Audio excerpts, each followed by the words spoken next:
మొదటిసారి నన్ను జైల్లో ఎన్ని రోజులు పెట్టినరో వాళ్ళకి తెలుసు.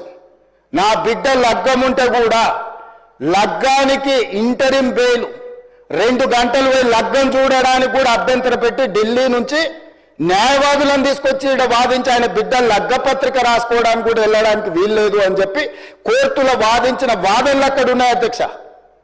కోర్టు నాకు కండిషనల్ బెయిల్ ఇచ్చింది అధ్యక్ష. చెర్లపల్లి జైలు నుంచి ఎన్కన్వెన్షన్ ఫంక్షన్ హాల్కి పోయి నా బిడ్డ లగ్గపత్రిక రాసుకొని అక్కడి నుంచి సీదా మళ్ళీ చెర్లపల్లి జైలుకు పోయిన అధ్యక్ష.